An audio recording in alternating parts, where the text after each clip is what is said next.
and welcome to this episode of Saved by the Belial, an atrocious Ultraman podcast, the show where we only have 3 minutes to talk about an episode of Ultraman. I'm David. I'm Chris. And we're excited to get into round 2 of the original Ultraman. But before we start our discussions, we have some listener feedback that we would like to share with you. Chris, if you could be so kind.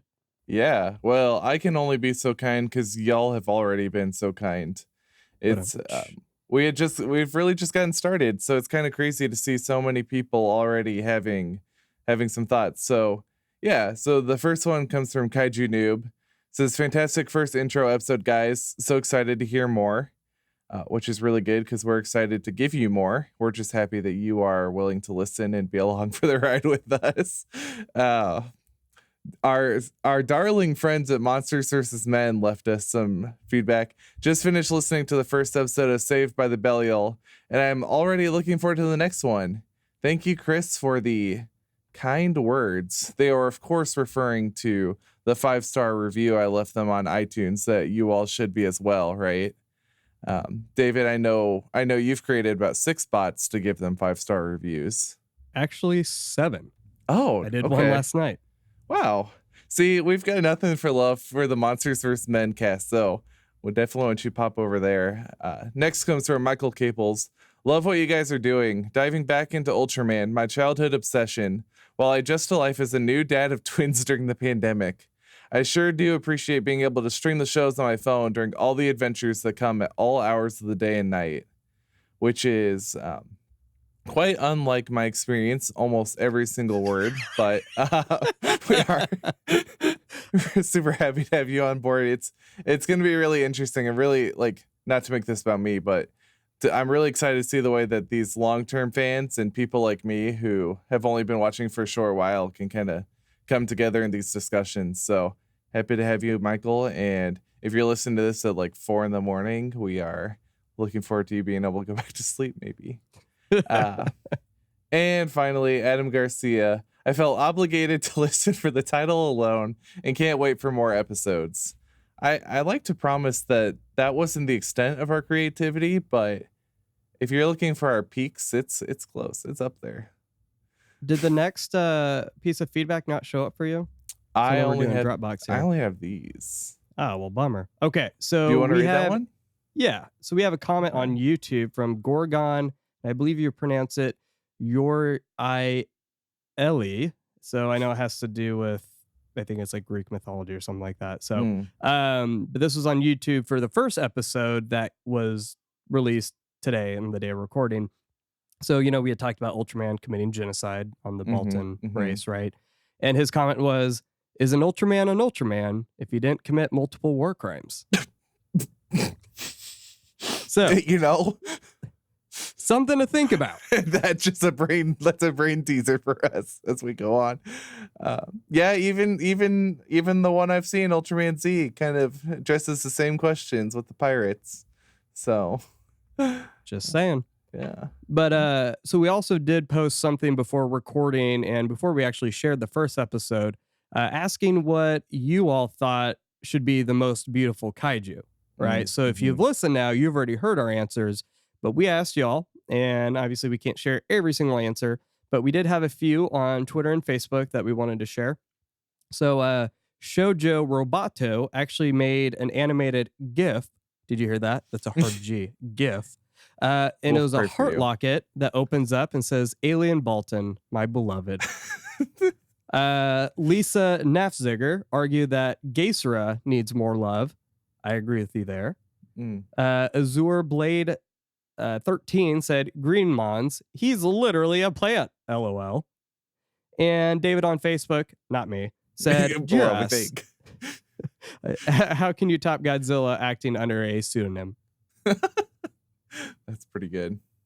But yeah, so before we get in here, one last thing. I did not say this the first episode, so please forgive me. But we wanted to give a shout out to everyone who's helped make the show what it is so far. So we do have to give a shout out to Klenda. That's not her real name, but you can find her on Twitter and Instagram. Twitter is Klenda, KLENDA _V. She's the one that did the podcast artwork, which is absolutely incredible. And then Queer Kaiju did our intro music again. So if you listen to the Kaiju Apostle podcast, we had the Ultra Q theme.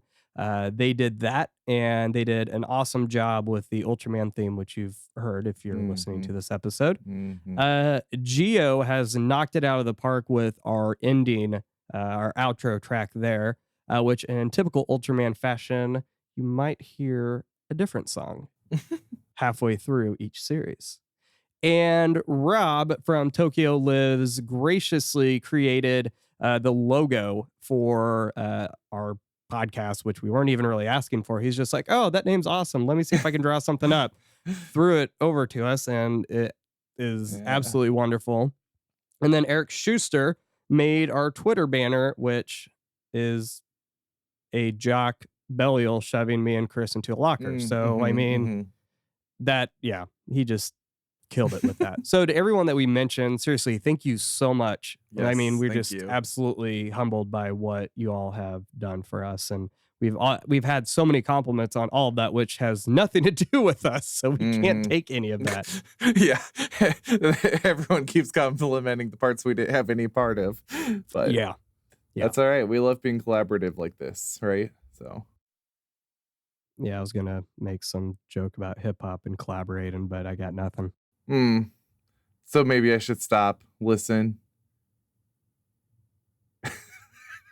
Maybe. This is the content they come for, right?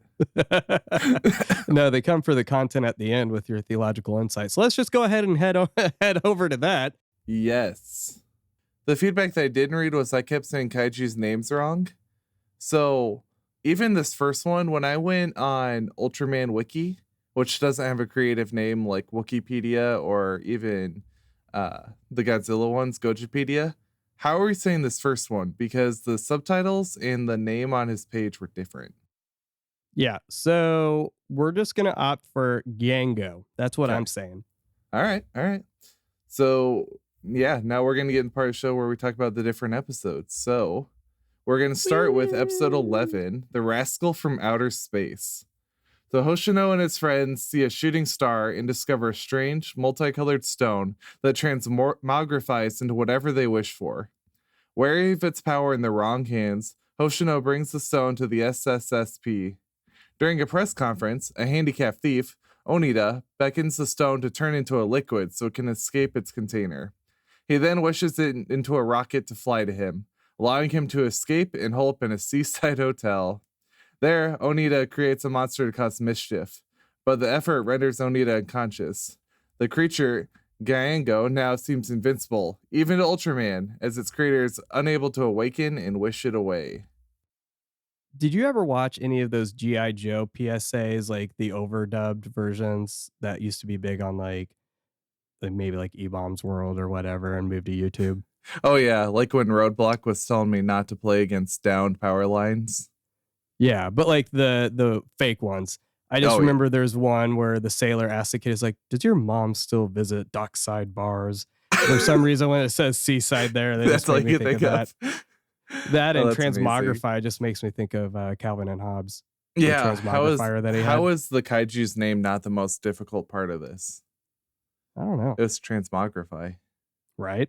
Yeah, like whoever says that. Yeah. So it especially when you're trying to sell me on an episode, and we have to go back to how descriptive the episode descriptions are. They're not summaries; they are write-ups. They're book reports, right? So, yeah, I feel like this episode should just be called Gango Unchanged, right? My God. And I meant to say Unchained, but apparently I said Unchanged. So even though his whole bit is that he changes, I know. But that's okay. Yeah, so how do you feel about this episode? I feel like I could say this for almost every episode we're talking about tonight, but it does kind of crack me up how much different this show is from episode to episode. Absolutely. Like Ultra Q felt like very loosely anthologized. Like we got mostly the same cast, but you go from like the giant ape to the flower tendrils to that little boy's turtle adventure.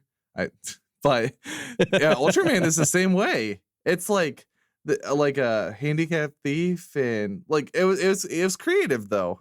This was like, Yeah. I love how it's like kind of stretching into like fantasy with wishes and transformations. So, Yeah, this one actually, I mean, there's several in this batch that really actually felt like Ultra Q to me. I mm-hmm, mean, like with the stone's telepathy and the way that, just the effects, like the way everything was changing, right? I love the cake effect when it was slowly coming together, and then mm, with the piano, like it definitely was a very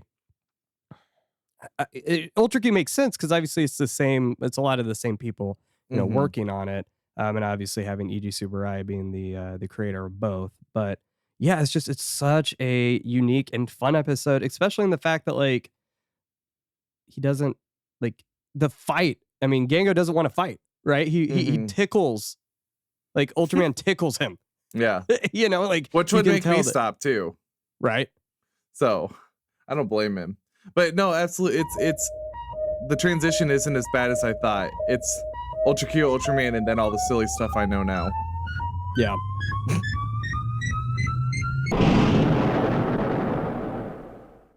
I was thinking of saying more, and I'm like, That's the let's. problem. We don't have the time. We've got I 3 know. minutes.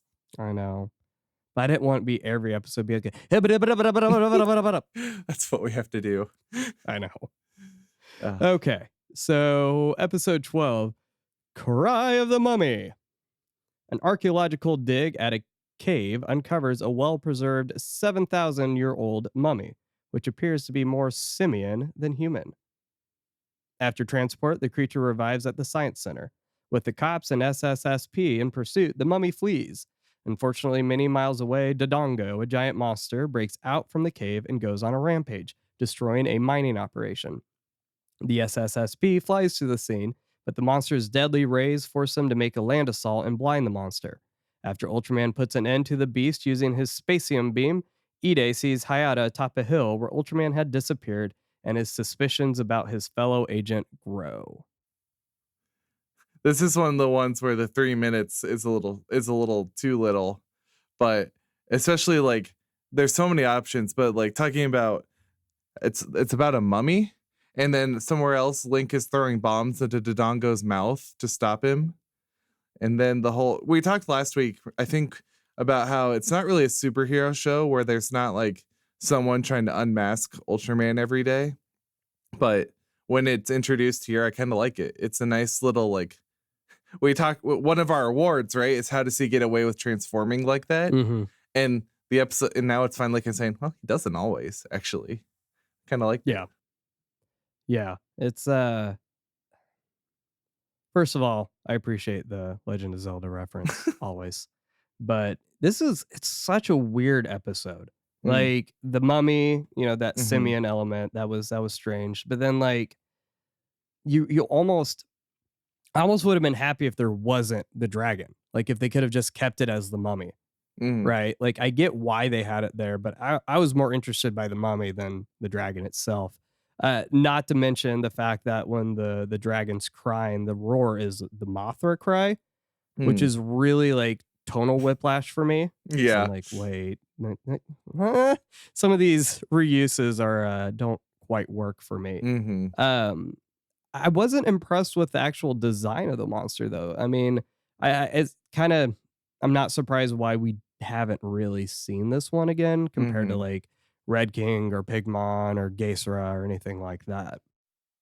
Yeah, I kind of agree. It wasn't the prettiest one. It is a little bit more creative than Zelda's, which was just big lizard. But Yeah. yeah, it really was at this point I am still kind of interested in the mummy. Not necessarily because the mummy itself was so compelling, but just in terms of the genre, a mummy is so weird. It's such an A unusual mummy with choice. laser eyes. Yeah.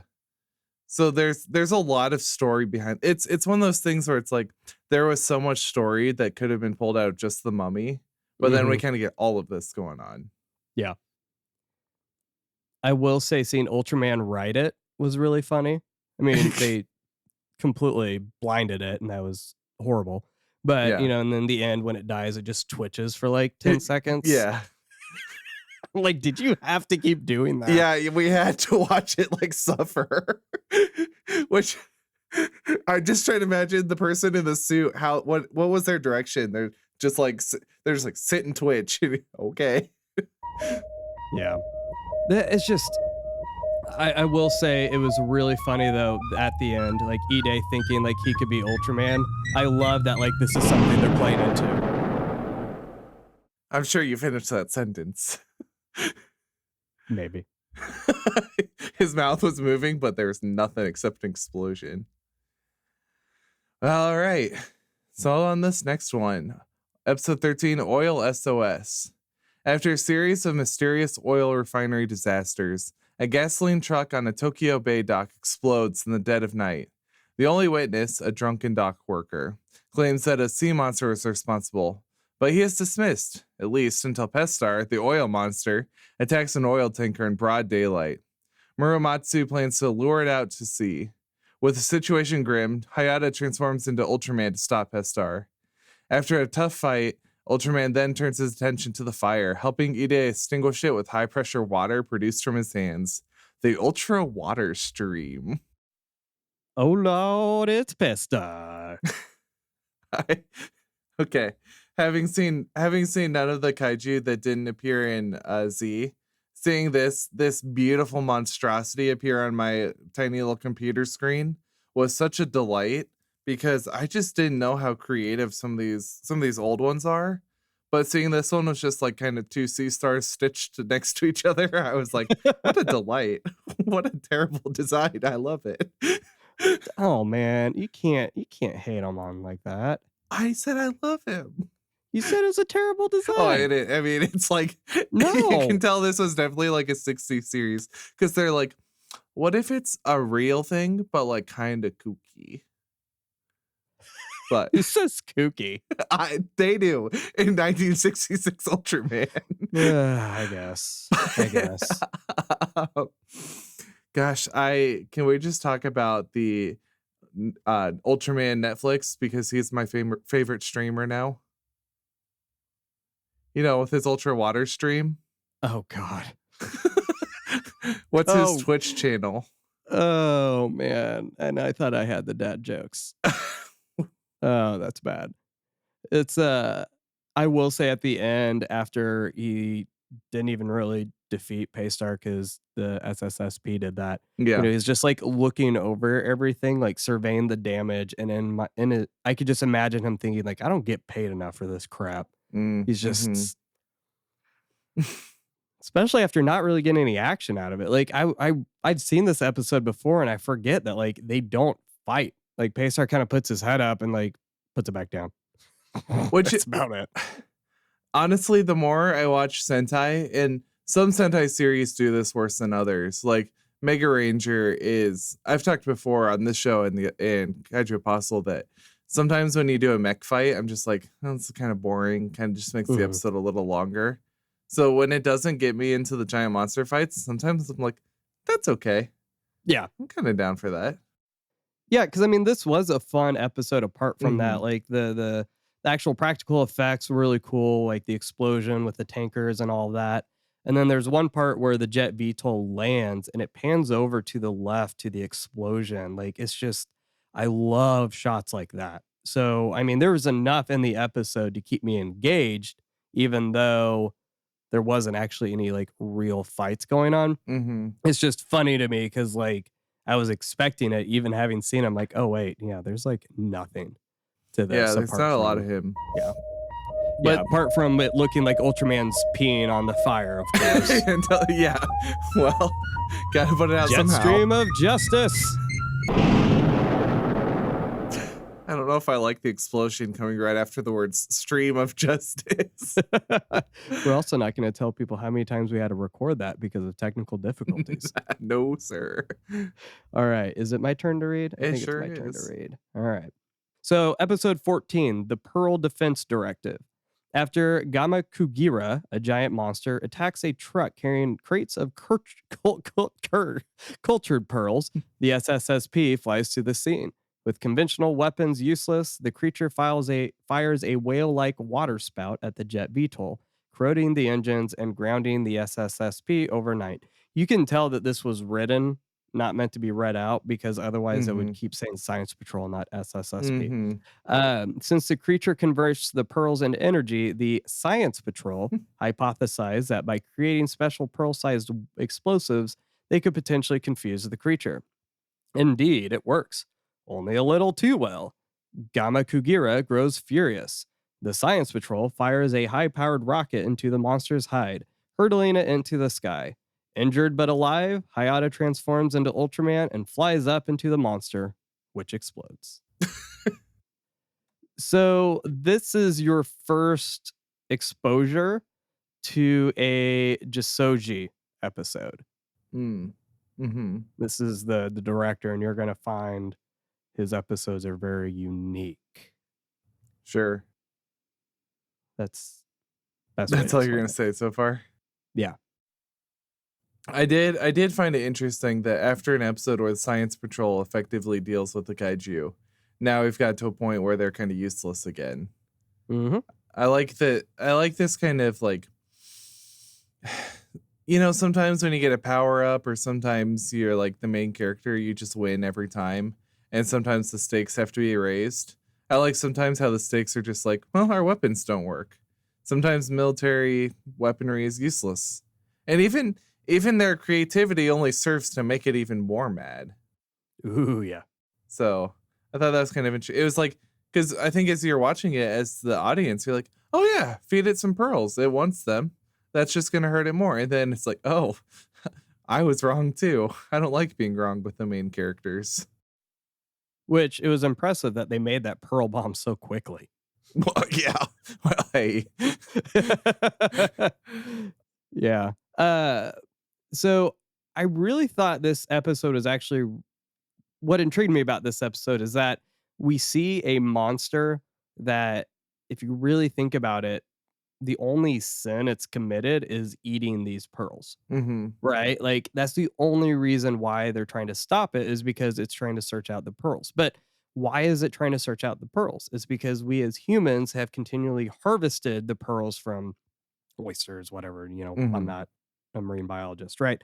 So the point being is if we hadn't gone out of our way to take those pearls from the sea, Mm-hmm. Gamma Kugira wouldn't have had a need to go to the cities. So I was thinking about that where this is really a monster of our own design, right? Like, why do Yeah. we have Mm-hmm. pearls? It's for our own aesthetics, it's for our own pride.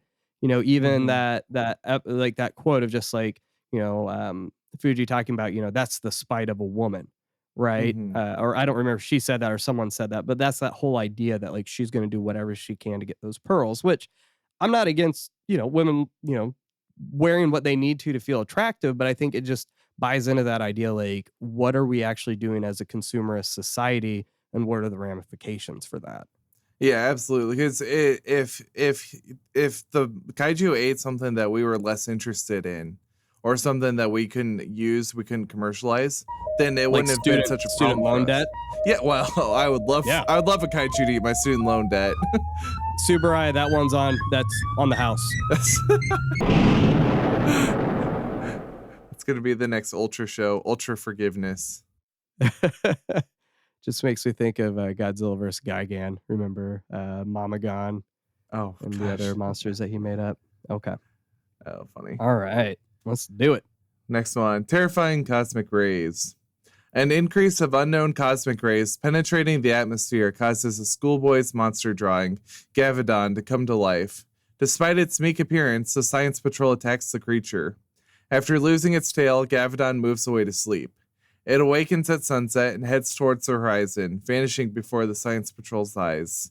That night, Mushiba and his friends gather to redraw Gavadon. At night, the monster comes back to life, only to immediately fall asleep.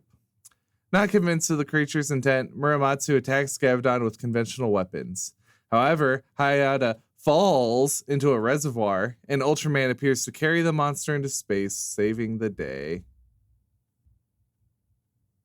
These ultra cosmic rays are Gavadon's attempt to create his own little sitcom world where he lives with his fallen robot husband and lives through all of the 19th century sitcoms. Gava Vision. Gava Vision. Yes. Can you believe we didn't play that one? No, I would pay for that.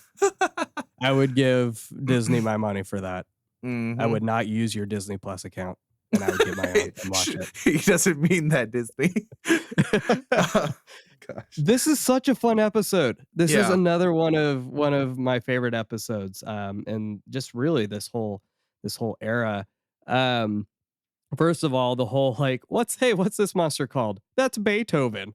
Like, it's such a fun way to set the tone here. Hmm. But again, we see an ending where Ultraman's like, hey, it's not worth killing this monster because he doesn't want to traumatize the kids, Right. right? Oh yeah. Like your drawing comes to life and Ultraman beats Ultra Snot out of it. That's not Oh fun. man. No, not at all. It did feel very Q-ish though, that it was a child's drawing that came to life. Hmm. Just in the same one. I keep talking about the turtle episode of Ultra Q because it is so weird, but it also is a pretty paradigmatic episode for the series. Like, if you want people to know what Ultra Q is, show them the turtle episode. And this one kind of has that same vibe to me. Like, it's a Yeah. kid's creation, comes to life. Yeah. There were just so many good lines in this one. Like, I really had to not choose every single line from this episode for our aim for its butthole award. Like the next day, despite not having any sort of field trip, the children woke early for once. Yeah. Those brats finally looked forward to school. I know. But I mean, so this is what I was talking about last time, though. So the director here is, Akio Jissoji, and the screenplay is the same person, Mamoru Sasaki, right? So like they work so well together, and they make some of the most, in my opinion, iconic episodes of this era. Mm-hmm. It's just even small things like when Hayata's getting washed downstream and he just raises his hand out of the water to transform. It's so Mm-hmm. good. Yeah, and honestly, like just this little bit of like seeing that Ultraman's not just just not a typical superhero that's just like big monster, better kill it. But we get a little bit of that interplay between, as Marvel puts it, the Ultra and the man here. You can't see my face, but I'm being silly. Yeah, Yeah. it definitely gives I mean, at this point, I'm sure he's had a sit down about his genocidal tendencies, right? Oh, It's like, okay, you someone had can't to. keep doing this. You Well, literally cannot keep doing this. Oh, did you get my text the other night about Antlar? I might have been when my phone was dying. Yeah, I was like, it's something along the lines of like, are you stuck in the desert and need help defeating a giant bug monster? I know a guy.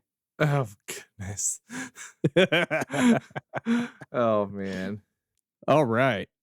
Episode 16, Science Patrol into Space.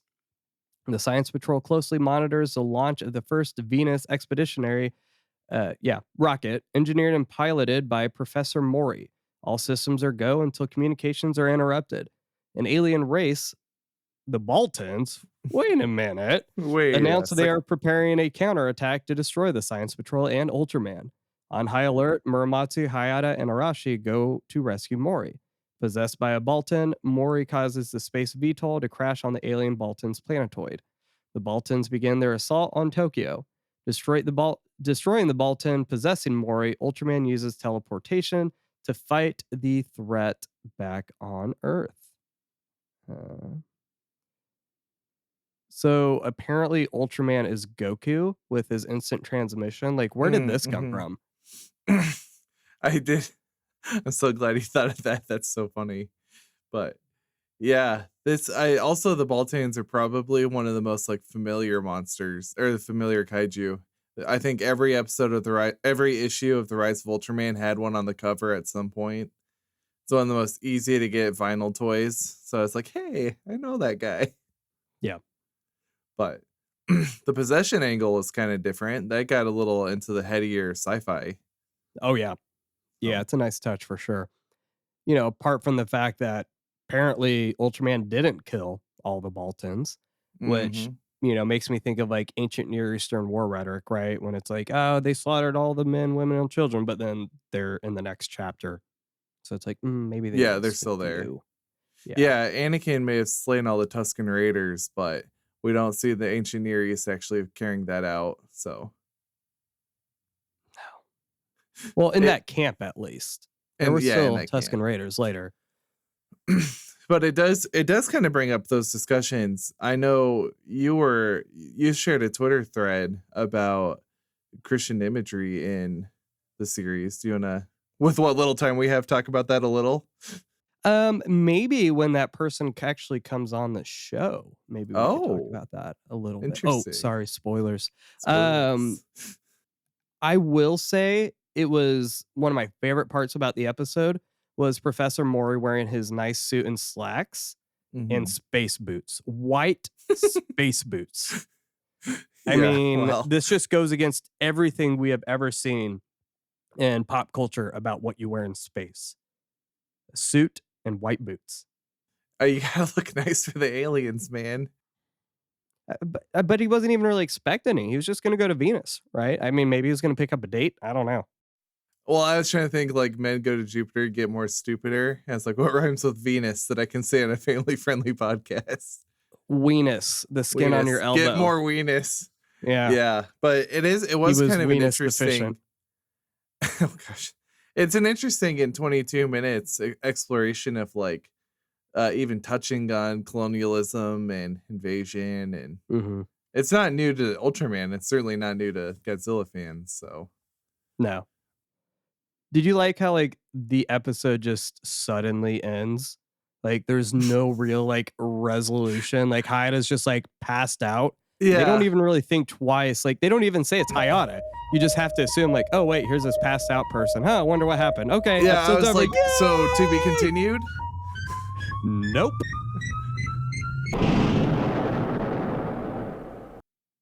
Alright. I'm gonna hit that boop button. Alright. So Oh, crap. I haven't read it. Too early. Yeah, you gotta read. Go. This one focuses on my favorite Hilary Duff song, Sir Yesterday. So the great explorer Sir Yesterday vanishes after returning with a strange meteoroid. The Science Patrol soon learns that there are two of these strange extraterrestrial objects, which can individually wreak havoc with space and time. The other meteorite is with Professor Kawaguchi. When the pair of objects are brought together, they combine into a singular giant creature, Bolton, which plunges Science Patrol headquarters into the fourth dimension. That's where I saw Shrek. The effect warps everyone within into a world of surreal relativity, save for Hayata, Fuji, and Hoshino. The self-defense forces are rendered helpless against the dimensional onslaught. Even Ultraman is stymied. Stymie, get me a Danish. I can't do a strong bad voice. That's horrible. It's close enough though. Gosh. Ever since Flash went down, we are the only place you can get Homestar Runner references on the internet. Apart from the Homestar Hunter podcast, which does exist. Oh, I didn't know we were hosting two shows. Yeah, I know. No, man, I would love to do that, but I know I would disappoint somebody. Like, Homestar fans are Mhm. so specific. Yeah, well, anyway. So you So recognize this monster, right? yeah, he after I made sure to look him up again after the episode. I always do, just to make sure I'm not talking about a kaiju that I'm not actually talking about. Mhm. But Bolton are some of my favorite right now. This is one of my favorite episodes, but also just in terms of all of that I've seen of Ultraman, he was kind of the driving force behind one of my favorite Ultraman episodes, or Ultraman Z episodes. Going into the fourth dimension where Haruki just keeps climbing up the stairs and just Mhm. can't escape it until he overcomes his internal doubt. But this one doesn't quite have the same technological budget as Z does, but they still work really well within the Or even constraints to make ability to do anything like honestly. that. Well, even Z, like sometimes characters just float on the harnesses, but Oh, I this know. one I thought was really creative for saying what the fourth dimension is and how it affects you as like a three-dimensional person. Yeah.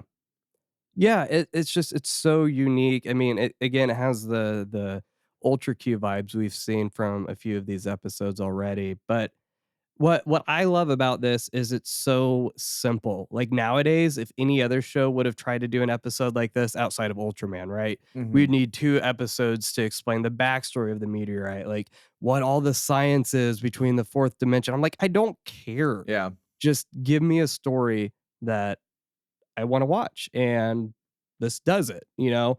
But Mm-hmm. it's funny, like I actually wish we would have got a little bit more of the fight just because it was so unique. Like Yeah, this is one of the few times where I'm like, I actually want more action. actually I would have liked to see a little more too. Yeah, it's such an interesting scenario where Ultraman is it exists in a world where you believe it all. It doesn't need to explain it all, but it explains enough that you're like, okay, yeah, I buy this all.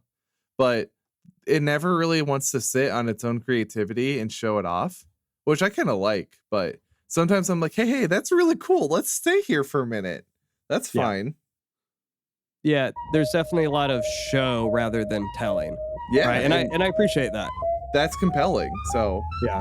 Also, Hoshino gets his uniform. Woo! Finally, he deserves it. yeah. All right. Episode 18. Brother from Another Planet. After a radioactive fog blankets Tokyo, Ide and Arashi investigate and encounter an alien being, identifying himself as a benevolent envoy from the advanced civilization of the planet Zarab, I don't know. He removes the deadly fog as an act of good faith and brotherhood.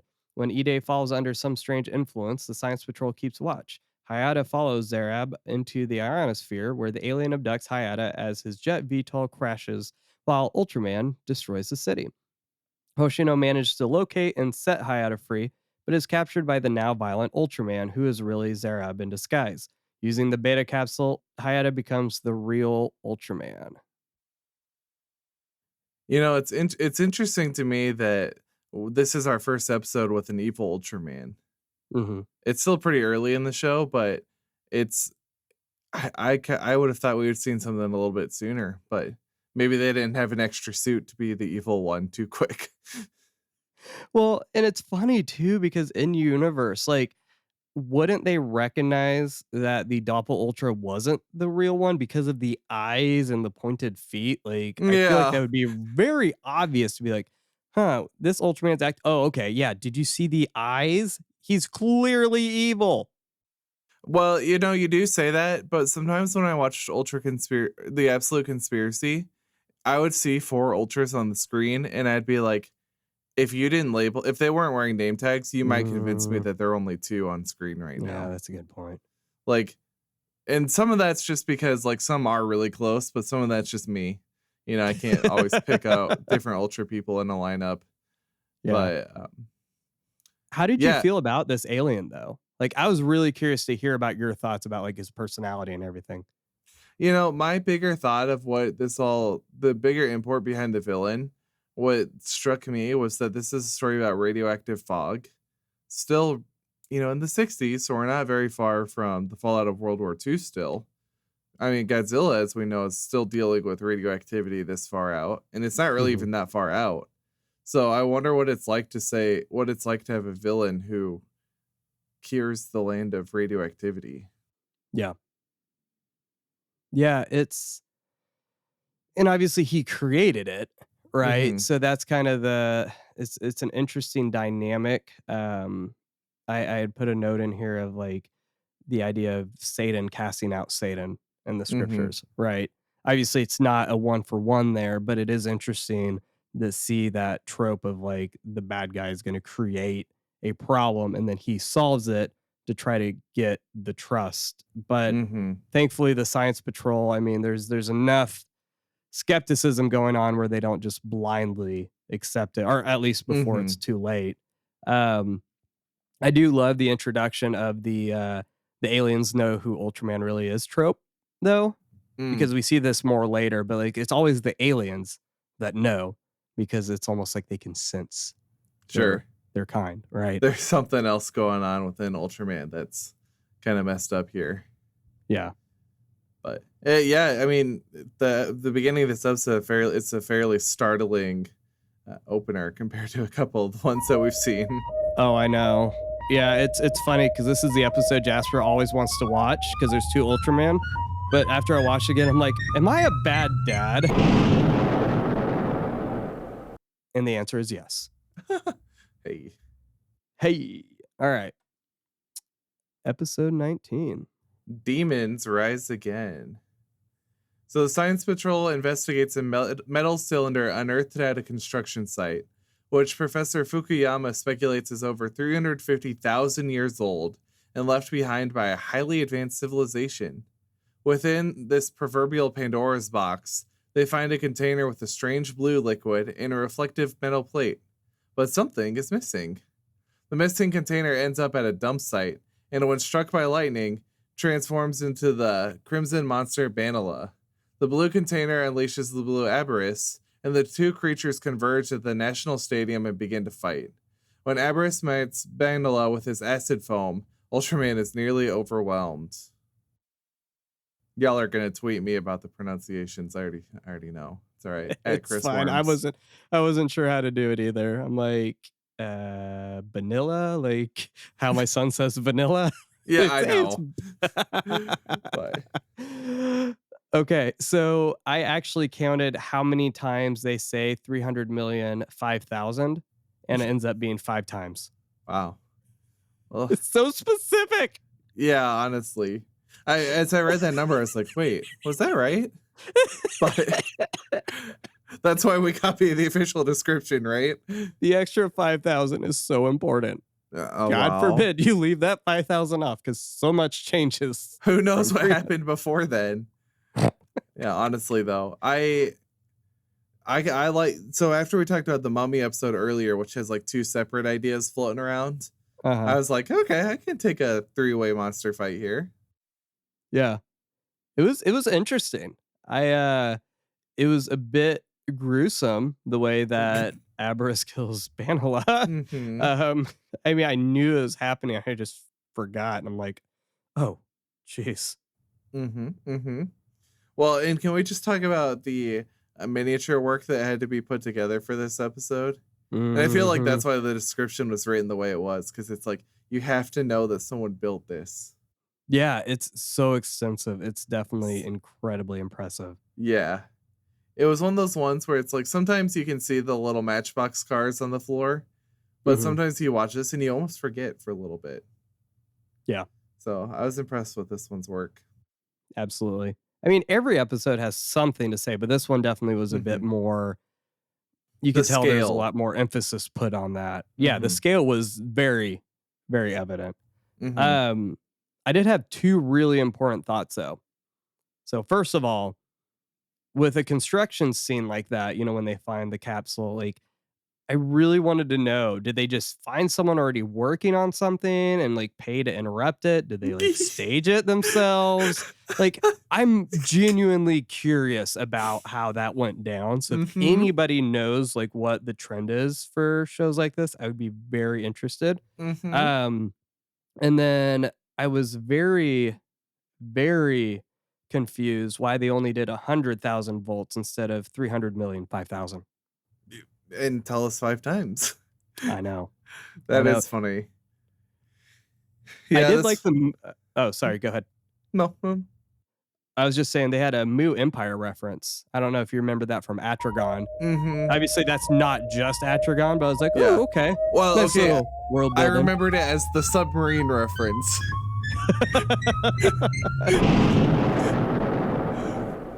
If this was, I have one more comment. I'm sorry. If this was like a Star Wars thing, I'm like, they're so connected. MCU brain is firing. I'm like, where does this fit into the end game? No. Thank God we don't have to do that here, right? I know. Not yet, at least. No, it's that takes all the fun out of it. All right. Last episode. Episode 20, Terror on Route 87. Muramatsu Hayata. On, oh.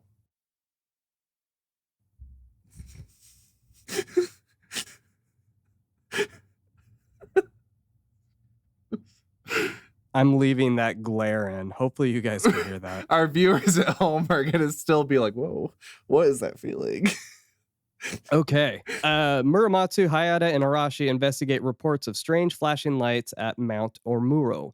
These events have been coupled with a rash of sudden attacks on visitors and zookeepers at the nearby animal park. The monster breaks through the top of Mount Ormuro and goes on a rampage, attacking trucks along Route 87. Muramatsu initiates Ultra Operation Number 2 in attacking the monster using their VTOLs. Hayata is injured and taken to a mobile triage center, while Arashi commandeers a gasoline truck to lure out Hydra. Hey, Hydra. Jumping to safety, Arashi blasts the truck, which wounds the monster. As Hydra pursues Arashi, Hayata becomes Ultraman. What a shock. What a twist. What a twist. Oh, man. This one, oh, are you stretching? I'm just stretching, man. Oh, You're man, good. because I was about to say, like, of all the ones, I think I had the least amount to say about this one. And I see you going, like, stretching, looking like you've got all the things to say. Oh, I actually have quite a bit to say. Oh, okay. Yeah. Yeah. So I don't think you've seen I think you've only seen Gamera Super Monster from the show era. Game of And I'm Space Women, yes. yeah, Gamera and the Space Woman, sorry. Mm-hmm. But there's actually 2 references I want to make to the Gamera series in this episode. Okay.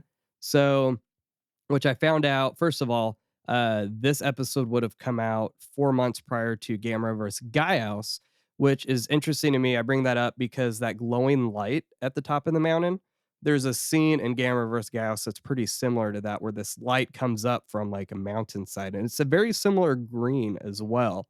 So I Mm. thought that was interesting. They're both flying monsters, so that was interesting too. But the more actually like significant point is the fact that with the traffic accidents. So I remember when I watched Gamera vs. Giron, the comment that this kid makes where he wishes that there was the world was free of traffic accidents, like that it makes sense to me when I watched it. I'm like, what a random, odd thing to want, right? Mm-hmm. But I spent some time looking into it a bit, and it appears that because of the economic boom from the late 50s to the late 60s in Japan, there's actually a substantial increase in deaths related to automobiles that would be dubbed the traffic war. So that is actually there's a reason why this was included. I mean, obviously people still get hit by cars now, but this Mm-hmm. is like an incredibly prevalent problem for Yeah. for Japanese children, which is why you see like the bright colored hats and backpacks and stuff like that. So I'm gonna share the link I have to a scholarly article about that. I'll share that in the show notes. But I thought that was interesting, just again seeing kind of the correlation, just Japanese monster movies and shows addressing real world problems. Yeah, I think we kind of figured this out with the keys from the Godzilla series, where it's like something that completely flies over our head as Americans, but then Mhm. we look into it and it's like, oh wow, actually maybe they were making a show for their own culture. Yeah. But hey, these episodes are why we have the two of us who have such different viewpoints that can bring in such different stuff, right? Right. So I I will say when they were freaking out about the animals going crazy, I would be scared if an ostrich was going nuts. oh, yeah. They are Oh, ridiculous. I'd be hiding my head. Moving Yeah. on to the awards. Oh man. There are some awards here. So I think we can start with the most beautiful kaiju award. This one is probably the most straightforward. Yeah. And I think you're probably gonna guess I'm gonna go one way, but actually I'm gonna go with Gango. I thought that one was I really liked his design, honestly, the colors and everything. So We chose the same monster. oh, great minds. I almost went with starfish. I almost went, but I was like, no, I gotta look at this one. Can I let you in on the secret of how I choose these? It's always if I only had to buy one of the vinyl toys from this episode, from our episode, which one would Yeah. I buy? And he's the one. That's So. awesome. Yeah, it's just such a unique design. I mean, it was for me, it was between Gengo and Gavadon. Mm-hmm. So, all right. Well, since we had the same answer, I'm going to go ahead and jump into the next one. Monster Graveyard Award. So, I actually had a tie for this. Mm-hmm. I really couldn't make a decision. So, it was a tie between Paystar, the fact that the Science Patrol does all the heavy lifting for Mm-hmm. Ultraman this time around, and then Gavadon, who doesn't even really die on screen. He just becomes embodied in the holiday that is July 7th, which I have queued up a tweet for July 7th already Oh, to beautiful. celebrate Gavidon. So, All right. Well, I had to go with the Banala Aberys fight. I mean, it's a little more crass than your choices, but I feel like this show's going to make me go, oh my goodness, more times than I can count. And that was one of them. So, and people say Zack Snyder's Justice League is edgy. yeah. Oh my goodness. He could take a note or two from here. So, the only thing Ultraman's missing is the F word. Oh my gosh. Well, Chris, what did you do for the how in the heck did he get away with that award? just in general, this one isn't as creative, but when Hayata's injured and taken away and then has to still come back as Ultraman, I just kind of thought that was such a mundane way to set up stakes for the episode. Like, dude's hurt. How's he gonna be Ultraman? Are you talking about the last episode with Hail Hydra? Okay. Which I know, we want to do these big silly ones, but that one I really just kind of liked. It was so like it's simple, and sometimes I like the simple. Yeah, I get that. I did the one with brother from another planet. I love the tension of him being captured, Hoshino coming to the rescue, the frustration that he can't free Hayata, and then he starts crying as it's the water that saves Mm, him. And then he's like, "Hey, get away from here, you need to go be safe. I can't fight if I'm distracted by you." mm-hmm, Like that was such a way of being like, "Hey, I'm Ultraman," but he doesn't say it. mm-hmm. I love that. So That's a pretty good one. Oh, what's our next one? I can never remember this one. the look on your face, you're playing coy. It's aim for his butthole Oh award. yeah. Wah, wah, wah, wah, wah. So I chose the episode with Gavidon, and I chose I Gave You Life. The one who gave you life is asking, try a little harder. which which that itself might be our theological import of the night. It's also what every parent wants or does say to their child. Mm-hmm. I've given you life into this world. I can take it right out. I had to go for the one that's a real hashtag mood, which is look, it's the worst situation. It's so good. I almost went with that. I I truly, have it truly almost went with screenshotted, that so one. just in case we get trolled or something happens, that's gonna get queued up. There you So go. I'm so excited to see that one. I will say I have to share one side note, like Okay. my runner up. Fujikun, send a warning to the Pacific Coast area to watch out for 4 balloons. The 95 other red ones might be behind it. Wah, wah, wah, wah. Gosh. Chris, what was your favorite episode? I have to go check the episode name again real quick, but I'm going with Passport to Infinity with Bolton. Yeah, I can see that. That one might probably stick with me for a lot longer than a lot of them have. So That's cool. I'm glad that one stuck out to you. It's such a unique episode. I mean, apart from the fact that Bolton's clearly a metaphor for the United States because red, white, and blue, but we don't have enough time to get into that and to unpack the colonialist tendencies that they were trying to touch on.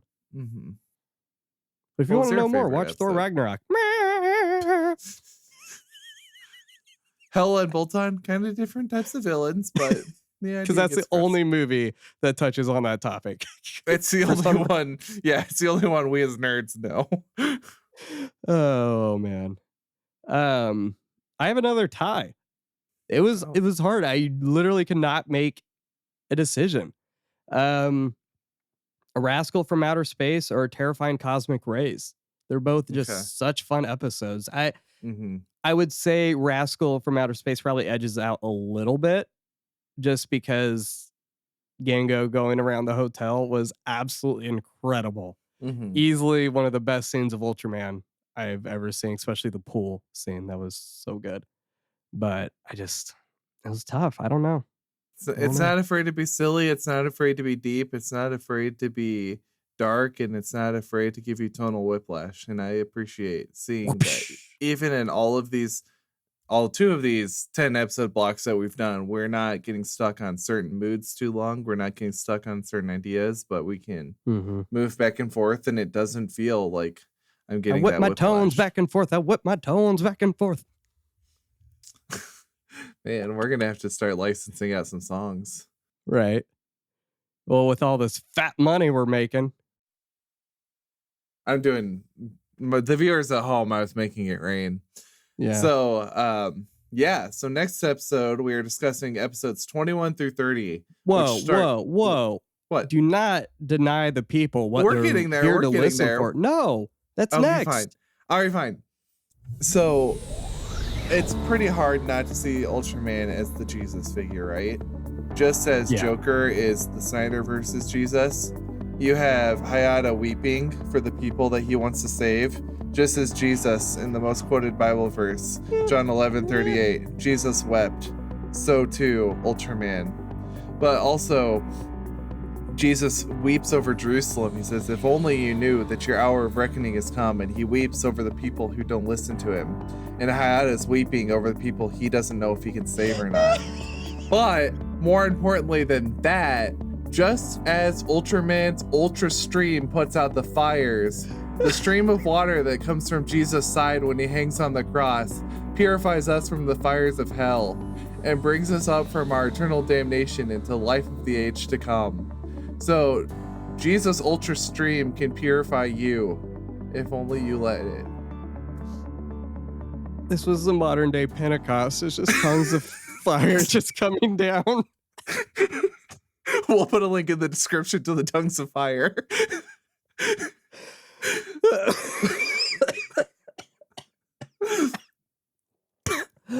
Oh boy. Okay, what episodes are we doing next? Oh man. Next episode, we're doing the Breach of the Wall of Smoke to the Phantom of the Snow Mountains. With all the other dad jokes and theological insights you've come to expect and dread. Yeah. Oh man. So thank you for listening to our podcast. If you are enjoying our show, we ask that you would chant our name over at Apple Podcasts and leave a 5-star review, which, by the way, we do have 2 5-star reviews now. No reviews like word-wise were left, but to whoever that was, we do thank you, because you search Ultraman on any of these apps, and we want to make sure we're not, again, don't search by Saved by the Belial unless you want to listen to Saved by the Bell stuff. Yeah, that show came and ripped off our concept. What? Yeah, I know. So also make sure that you do subscribe on your podcasting platform of choice so you don't miss any of our upcoming episodes.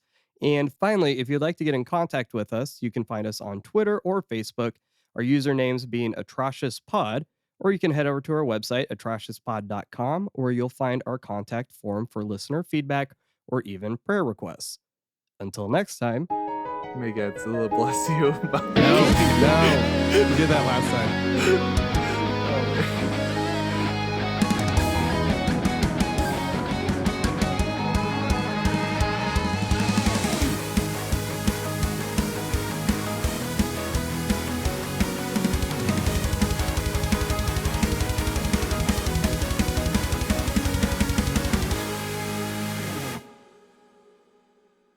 Oh no. Well, here's our problem, good listeners. I've lost David. I don't know where he's gone. I'm sitting here recording by myself, and that might be him again. I'm really hoping.